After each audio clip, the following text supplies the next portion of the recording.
आप सभी को नमस्ते। जय सिया राम जी की। आज हम बात करते हैं ज्योतिष शास्त्र में वृश्चिक लगन कुंडली की। वृश्चिक लगन कुंडली में कौन सा ग्रह कारक, कौन सा अकारक और कौन सा ग्रह मारक होता है। वृश्चिक लगन की कुंडली में लगन भाव और खष्ट भाव का स्वामी मंगल देव होते हैं। लगनेश सदैव सुफल ही करता है, इसलिए मंगल देव जिस भाव में बैठेंगे और जिस भाव पर उनकी दृष्टि पड़ेगी उस भाव के सुफल ही देने वाले होंगे। लेकिन उनकी मूल त्रिकोण राशि मेष होती है, जो कि त्रिक भाव छठे भाव में आती है। इसलिए मंगल देव के धन योग और राजयोग में कुछ अवरोध, कुछ रुकावटें भी शामिल होंगी, यानी कि चुनौतियां और संघर्ष भी शामिल रहेंगे। साथ ही बताता चलूं कि मंगल देव एक नैसर्गिक पापी ग्रह की श्रेणी में आते हैं और मंगल देव के अंदर लड़ाई, झगड़ा, हिंसा, कलेश और विवाद भी होता है। इसलिए विभिन्न भावों में इनकी स्थितियां दृष्टि या युति के माध्यम से आपके जीवन में रिश्तों को लेकर लड़ाई, झगड़ा, कलेश भी दे सकते हैं। कुंडली में दूसरे और पांचवें घर का स्वामी देव गुरु बृहस्पति होते हैं। पांचवा घर भी त्रिकोण भाव होता है और त्रिकोण के मालिक सदैव सुफल करते हैं।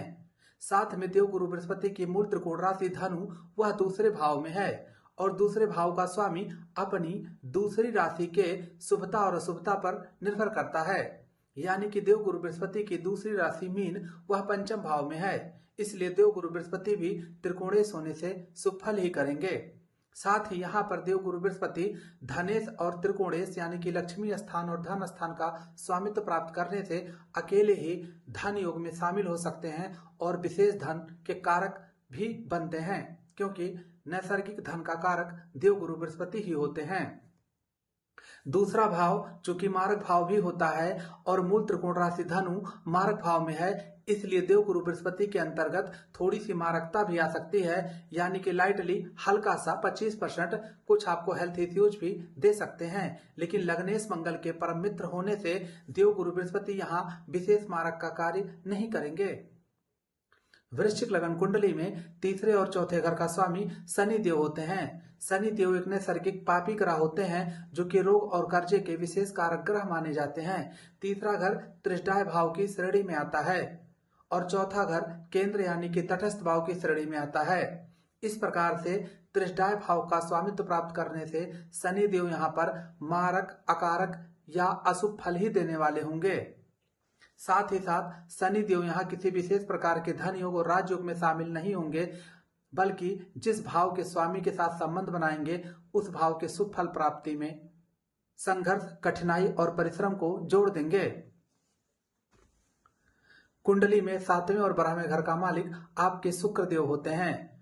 चूंकि सातवां घर मारक भाव है और 12वां घर द्वादश भाव 6, 8, 12 यानी कि हानि का भाव है, त्रिक भाव की श्रेणी में आता है, तो शुक्र देव यहाँ पर विशेष मारक फल भी करेंगे। और 12वें घर का स्वामी अपनी दूसरी राशि के अनुसार शुभता या अशुभता का फल देता है, तो शुक्र देव की दूसरी राशि वृषभ वह 7वें यानी कि मारक भाव में है। इस प्रकार से एक त्रिक भाव और एक मारक भाव का स्वामित्व प्राप्त करने से शुक्र देव यहाँ पर शारीरिक दृष्टिकोण से अशुभ फल करेंगे, यानी कि रोग के लिए निश्चित तौर पर बुरे फल देने वाले होंगे। कुंडली में 8वें और 11वें घर का मालिक बुध देव बनेंगे।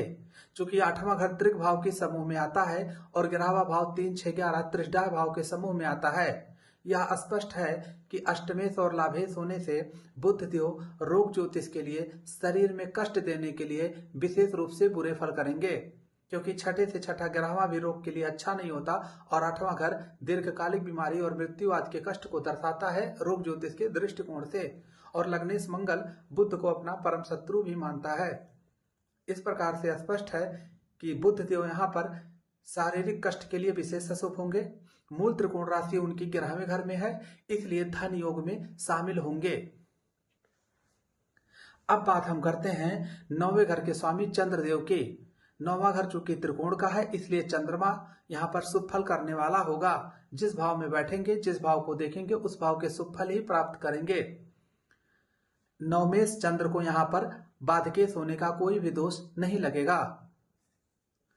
अब हम बात करते हैं 10वां घर जो कि केंद्र का होता है और प्रबलतम केंद्र होता है। उसके स्वामी सूर्य देव बनते हैं। सूर्य देव मुख्य रूप से आत्मा के कारक, स्वास्थ्य के कारक ग्रह भी होते हैं और लग्नेश मंगल के परम मित्र ग्रह भी हैं। इस प्रकार से केंद्रेश होने से सूर्य देव यहाँ पर न्यूट्रल यानी कि तटस्थ यानी कि सम व्यवहार करते हैं। सूर्य देव की स्थिति जैसी होगी वैसे ही प्रकार के वह योग का निर्माण करेंगे यानी कि अपने भाव के शुभ और अशुभ फल देंगे।